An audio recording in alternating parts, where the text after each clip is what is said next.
Viewers, my name is Abdul Fan Solomon and welcome to my YouTube channel.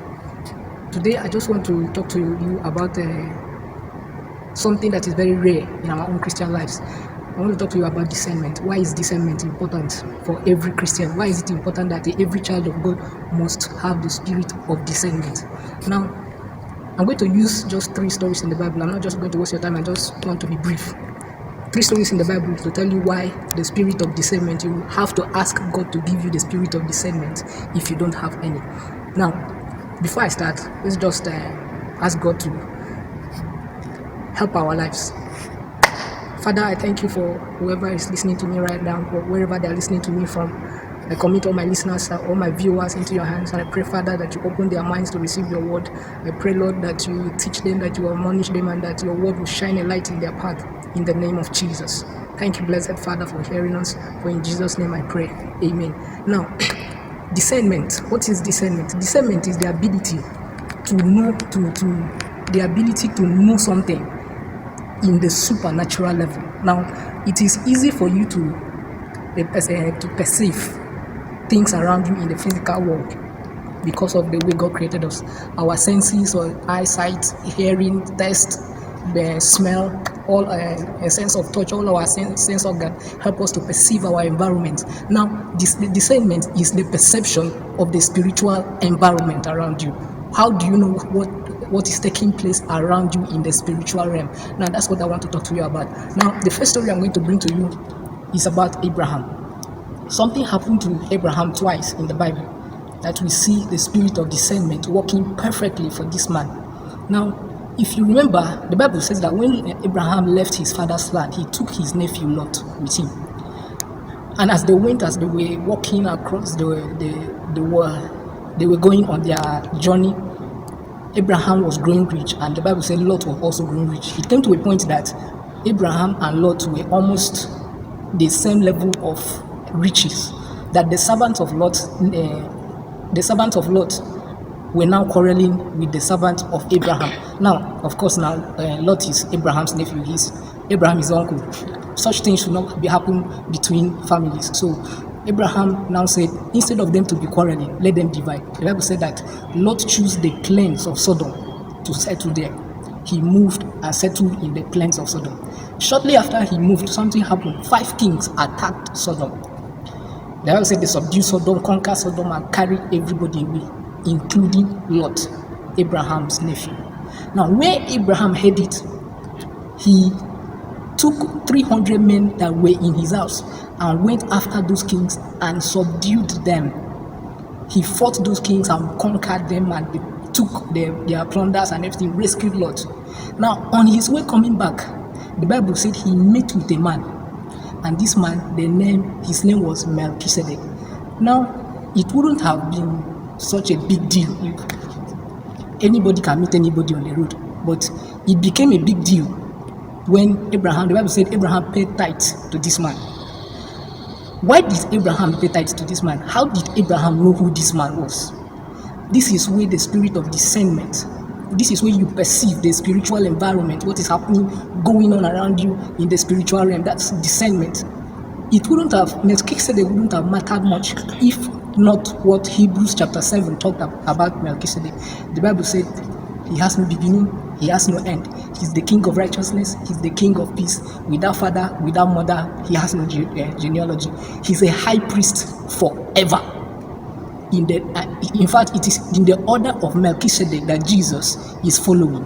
That's the person that Abraham paid tithe to. Now, the question is, who told Abraham that was a being, a powerful being? That was God.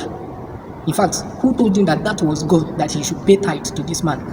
How did he know that among the people that were around him, people were passing on the road at that time, that very period, that this very man, this very one is the one he is to pay tithe to?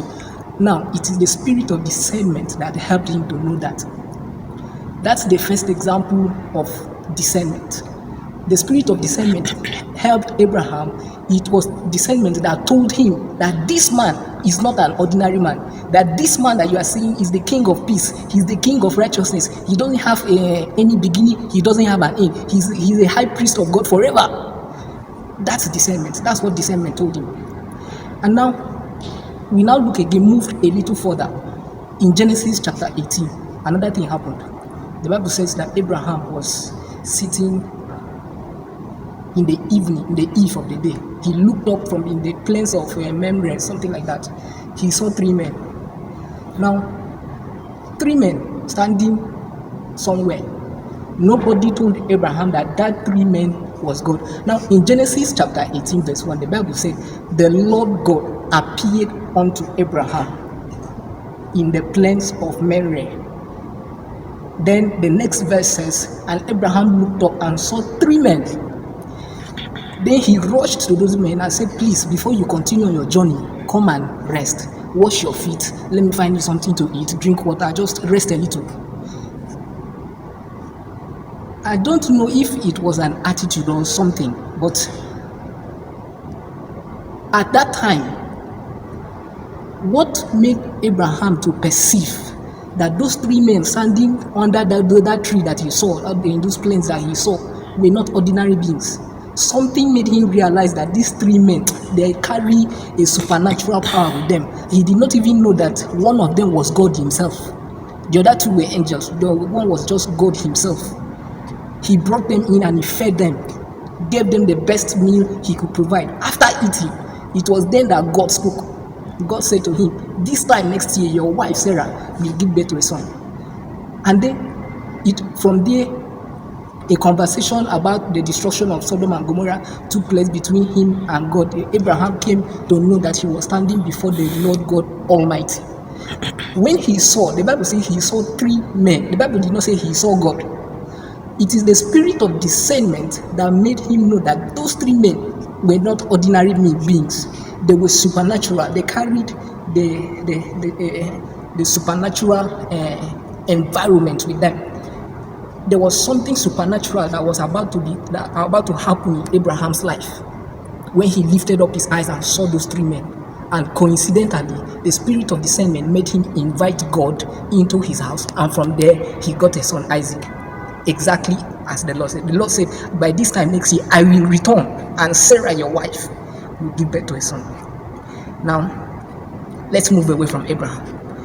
Later on, we come to Isaac. Isaac gave birth to Esau and Jacob. Now, we all know the story of Jacob. When Jacob was returning, the Bible said, because he was afraid of his brother, in the night, he sent his family across the river that was in between them, and then he stayed alone in the camp. The Bible says when he was alone, a man came to fight and fought with him. And the Bible did not say God came and fight with him, to fight with him. The Bible said a man came to fight with him. Now, Jacob fought with all his strength. The Bible says he fought till daybreak. And this man, in quote, had to tell him, please leave me, let me go, because it is done. What Jacob said shocked me. You know what he said? He said, I will not let you go unless you bless me. How can a man be asking for blessing from another man? The Bible never told us that this man was God. It just said that a man came to fight them and fought with Jacob at night. But at the end of that battle, Jacob's name was changed to Israel. His destiny was changed. His destiny was unlocked. Everything about him was unlocked. His generation grew. He became the father of many nations. He became the carrier of the promise that God gave Abraham that night.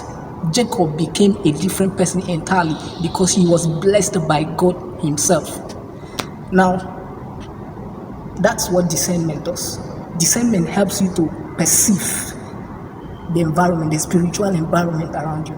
That is why it is very, very important that every child of God must have the spirit of discernment. It is the spirit of discernment that will help you to discern when the devil is playing tricks on you. The Bible says that the devil comes, he doesn't come with horns and the way our minds used to picture him. He comes as an angel of light. When he comes, it is the spirit of discernment, the Holy Spirit, that will tell you that this one is not from God. It is the spirit of discernment that will help you, that will let you know that where you are is not spiritually sound for you. It is the spirit of discernment that will place you in a place that you can easily connect with God.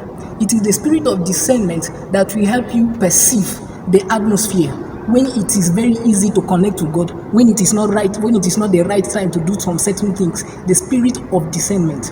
And what is this spirit of discernment? The spirit of discernment, how can you get it? It comes from the Holy Spirit. It is very fatal, it is fatally fatal for a child of God to be disconnected from the Holy Spirit even for a second. If you disconnect from the Holy Spirit for a second, the devil will finish you in that 1 second. It is the Holy Spirit that brings the spirit of discernment in us. The Holy Spirit in us is what brings discernment. I pray that from today, if you are a child of God out there, wherever you are, and you have not been sensitive about your spiritual environment, I pray that from this moment, as I speak to you now, my prayer is that God, let the Holy Spirit impart into you the spirit of discernment. Because in our walk with God, in our relationship with God, the spirit of discernment is necessary. That out of the crowd that is around us, it is the spirit of discernment that takes us step by step and lead us to where God wants us to go. Step by step, it takes us to the destiny where God has arranged for us.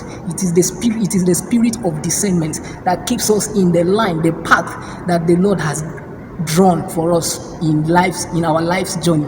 It is the spirit of discernment that helps us to fulfill the mandate that were written concerning us in His books. I pray for you today that the Lord will impart into you the spirit of discernment, and that it will help you accomplish that destiny that God has for you.